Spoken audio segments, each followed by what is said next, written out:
Everyone, we are here with Ariel Vida and Jane Badler, and they are part of a film Ariel directed and Jane starred in Trim Season, and that just premiered at the Film Festival on March 31st. How are you, ladies? We're good. Yeah. Excited. Still Excited sinking about the in. film. Sorry? Yeah, I was still sinking in that after 2 years that people have seen it. That Oh my God, I know, huh? I like. There's so much that goes on just into making a film. It's a miracle that they get made. Yeah. Yep, that is so true, right, Ariel? The craziness of the last month, even getting it ready for the festival was like, whoa. days after we wrapped principal photography in Utah, there is a cannabis farm in Santa Barbara to get actual footage, the first shot of the movie. And I was terrified that they promised it would be the max growth, but they weren't going to cut it. And I just kept thinking, by the time we get off set, they're going to have cut it down, and then what are we going to do? We got it. Yeah. Well, here we are, movie making, right? So can you at least one of you tell me about Trim Season and what the film is? Well, you start, Ariel. You're the director. You can start. It is a folk horror film, but it's contemporary. Just a few years ago, before the legalization of marijuana, and it's about five young people who are just looking for a way to make a quick buck over the summer. And following Emma is our lead.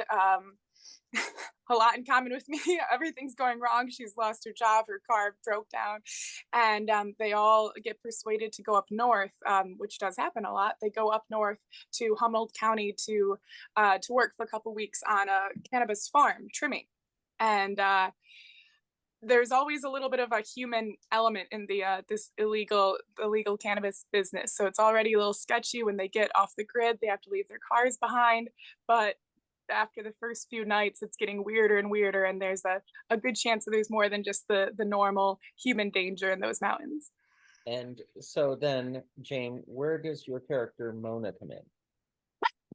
Well, my of course, we always have to have someone who is the cause of all of the why there's a horror film. Do you know what I mean? Exactly. Then what?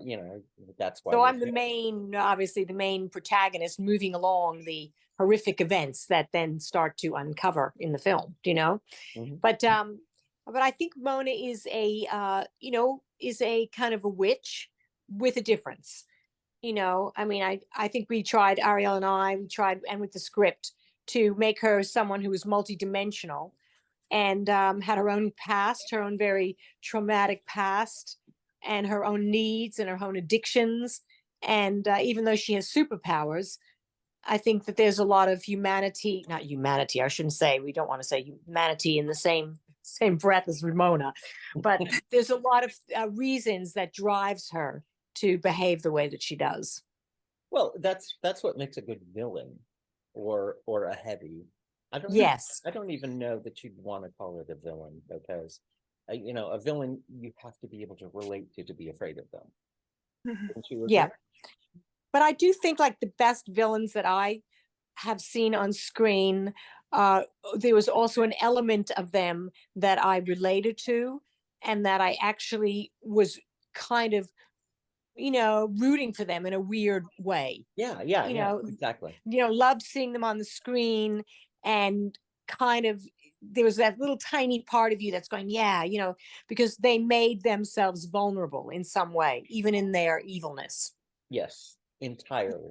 And that's what makes an amazing villain.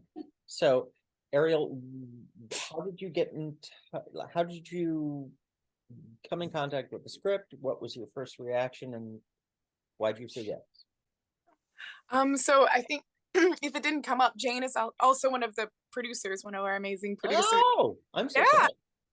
No, that's fine. Jane and Shawnee, they actually saw, it was peak pandemic, just mid 2020, and they actually, through a friend of a friend, saw a rough cut of my first feature. So I'm in this spot where I'm like, shutting down festivals. You're like, how am I going to, even get this film done, let alone another one? And I guess thankfully that saw even from that rough cut of VIDE Noir, my first film, which happened about another hallucinogenic property, a little more intense, like an noir 60s cosmic drug trip. But I think that coming from that, a lot of the slightly more grounded elements of a movie with marijuana as a central plot element, but following these very very grounded characters, and being able to be so specific instead of it was so much fun over years with VIDE Noir to be like, we have no money, but how do you make cosmic imagery? And I was like, well, with cannabis, it's a lot more contained, but justifying those few elements of just like a little bit of time dilation. Things are a little too slow, or just you've lost a little bit of time, a little bit more paranoid, and just all those like subtle mental effects. But just to go back to your question, Shawnee had seen God, I can't say the fucking name of that film. Need Noir. And he'd said we were looking for a director and we were really struggling. And he said, you got to see this film. We saw the film and both got incredibly excited because we really wanted the film to have this art house kind of hallucinogenic, surreal feel to it. And kind of like Midsummer, that kind of. Exactly. And when we saw that film, we just went crazy and we thought, oh my God, she's the perfect director. And that's sort of how the initial way that we were able to thankfully get Ariel involved. Yeah. And just that honestly, I hadn't, long story long, I didn't know much about that industry. You don't know where your stuff comes from.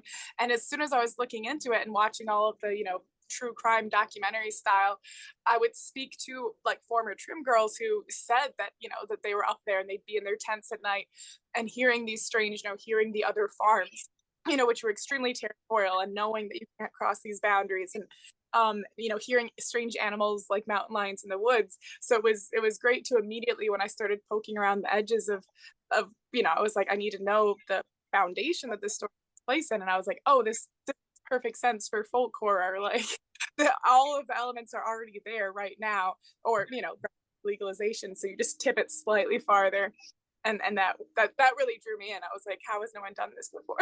Did you do any research? Did you like go up and do some trimming? And yeah, my it was just this weekend of the festival at Overlook, my phone had given me the 2-year update that my production designer and I, Katie Simon, had gone up to Humboldt County. Also, here's a cat that won't stay out of the shot. Hey! What's the cat's name? Sniffy. I'm sorry, I like cats. No, that's okay. He normally stays out, but he's all up in the frame. But gone up to county, and we toured several farms, and one of the things that wasn't in the initial script that I was given per se, that I found out, and even like the Murder Mountain documentary, that was very obviously bleak, scary. You roll into town and it's just fog, and it's you feel like you're gonna get stabbed. We brought our tasers and our pepper spray. So really just good stuff all around. Yeah. But then it was utterly beautiful, and all of the people were so. Kept having people bring us to their farm and say, like, he said, well, we hope you treat our area with respect, because like there's former trim girls who are like, well, we've started our own farms, and they're little children running barefoot through the fields, like with puppies, like legit idyllic. This gentleman like brought us to the shore before bringing us to his farm to show us like the whales and the lighthouse, and he was like, this area is magical, and it's got this really bad rap, so I hope you're not doing it even worse. So we're making this horror movie, we're making this witch movie, you can't really turn it into an idyllic comedy or something. But at the same time, Jane and I then discussed, well, that's an inherent part of the story. It was this beautiful place in real life. It was the government crackdowns. In this, it's Mona, but like we have these point of view shots from Emma and Malcolm. We're seeing that the land is gorgeous and is peaceful and is something that Emma needed from Los Angeles. but something's corrupted this beautiful place. And that was part of spending a week up there, was being like, oh no, this is paradise, and what has turned it to something, to something else. Mm-hmm. Yeah, interesting. Like, and Jane, as producer, how did you come in contact with the script then, and why were you like, yes, we have to do this?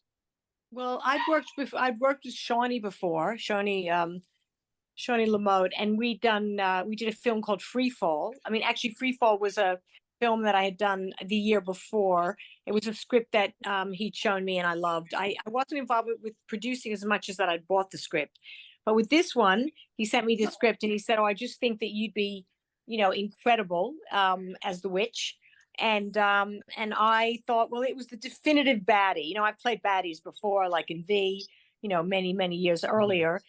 But this was like kind of going to be my swan song baddie. Like, I felt like if I could nail this baddie, I'd never need to do another one. And because it really did kind of encompass a lot of very traumatic and deep emotions for me. So I thought, I got to get this done. We got to get this done. And we spent a couple of years shopping it around, and it was a long process. It didn't happen overnight. And even down to the wire, we just weren't sure if it was going to happen. We were finding it difficult with, in tax incentives and what state are we going to shoot it in? I mean, all the normal kind of things that you go through. But I love the script. I always loved the script. It's very dark. It's a dark, but it's a horror film with a difference. I think it tells an incredible story, and it has a lot of diversity, and it deals with women empowerment and the marijuana, of course, the marijuana bud and addiction and the whole environment of what it was like with the illegal marijuana. So it deals with a lot of different subjects that I found interesting. And we were just very blessed to get the cast we got and the crew. And yeah, I hope it does. I hope everybody gets to see it. Yeah. Well, I personally did not see it, but one of the critics at Horror Buzz did, and they gave it a positive review. And I do wish you the very best of luck on this release. And I hope to hear from you guys again. How can people see it? Is there a release date, a distributor? Well, it's making right now, right? It's making the rounds of the festivals now. Perfect. I think they just need to keep their eyes open, because we'll probably be in a lot of festivals leading after Overlook. There'll be a series of festivals that'll be in, and then we'll release it to the general public. It feels like Shudder material. That's all I'm saying. Yeah. Yes. It feels wonderful. Festival. Yeah. But going to be showing at Panic Fest, and what's the other one, Ariel? Panic Fest. Well, I don't think we can announce any of the other ones yet, but we do know that by the summer and early fall. Well, you didn't say what. Panic next week on Thursday, opening night, which is exciting and a huge honor. And then a few more that the Paper Street Pictures, Twitter, Instagram, they'll keep everyone updated. And I think we just, like I said, hopefully, fingers crossed that whoever partners with us to release it wider can get it in front of people's eyes this year, because we're just excited to share it. Well, everybody keep an eye out for Trim Season at all of the festivals. And then I'm assuming it's going to get VOD or theatrical release. And Ariel and Jane, thank you so much for taking the time to chat with me about Trim Season, and best of luck on this release, you guys. Thank you so much. All right. Thank you. Take care. Thank you. Take care.